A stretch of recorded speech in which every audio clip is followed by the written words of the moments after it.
we like to try and educate Karl, Rick, as you know, as we have done since we've known him, really, and he doesn't really seem to absorb any information. No. And I was asked recently, when I was going back to Bristol, if I would come and talk to a classroom of school children. All right. You know, just talking about careers, and particularly my career.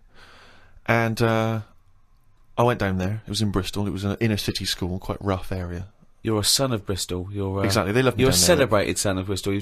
You're a Golden Globe winning person who's returned to the homeland. It annoys me when I go down there that I'm not met as I get off the train like the Beatles used to be when they came back from America. By a mayor and a brass band. Hordes of people, ticker tape. Forever this day will be called Steve Merchant Day. Exactly.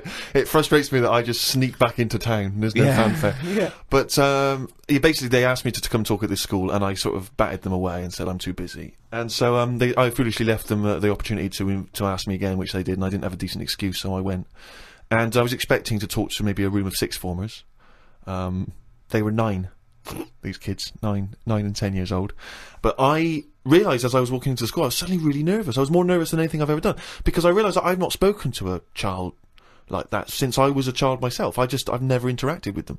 So I didn't know at what level I would be able to pitch this talk. You know, I didn't know what they understood, what ideas they understood. Obviously, in my mind, I was picturing Karl, and then I was ratcheting it up a few years, sort of IQ-wise. And I went in so there, what did you talk to them about? And I was supposed to talk about careers, and I realised very quickly that they didn't really understand conceptual Did they know who you were?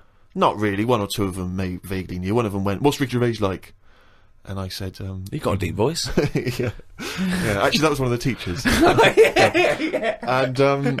And I'm supposed to be talking about careers, how to get into careers, and I start trying to explain the idea of being a writer, and I say that it's very important to be able to get inside other people's minds, you know, figure out how they think, and how, you know, and trying to understand other people.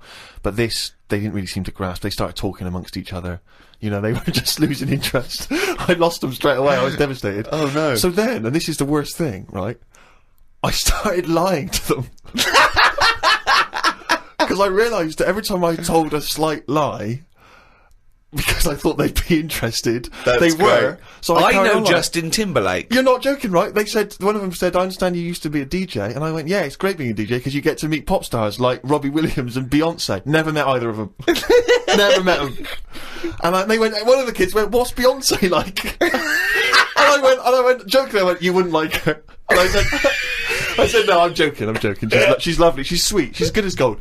I was making it up. But they were loving this, and the teacher was going, "Would you all like to meet Beyonce?" And they were going, "Yeah." And I was thinking, God, well... I'll bring her down tomorrow. Well, exactly, but I don't know why I felt it was like I wanted to win the approval of these 9-year-olds. That's amazing! Because my own achievements, I realised, wouldn't mean anything to them. You know, I can talk about the people I have met, but they don't care if I've met Robert De Niro, but they're interested if I've met Girls Aloud.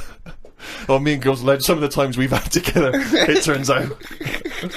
But it is fascinating when you have to interact with people, with children like that, because I've got no concept of how to talk to children. To me, I can't grasp the difference really in conversation and chat between, say, a 7-year-old and a 13-year-old. I don't know at what point they learn stuff and pick stuff up. Do they understand? Do you know what I mean? I find it really hard. I remember once when I was about 9, the headmaster, deputy headmaster, used to do a little fable. I've talked about him in stand-up. He used to do a little fable. There's one I remember where he got a tube of toothpaste, and he got someone up. He said, "You, come out here. Squeeze this tube of toothpaste out on this board." And he squeezed it all out, right? He squeezed it all out and emptied it. He went, "Now put it back in." And the kid tried to struggle, and he goes, "You can't do it." He said, "It's easier to do something than undo it." Okay, go back to class. Like, people are going, "Oh, I get it. I know what he means." They're just thinking, don't squeeze all the toothpaste out. Just save some.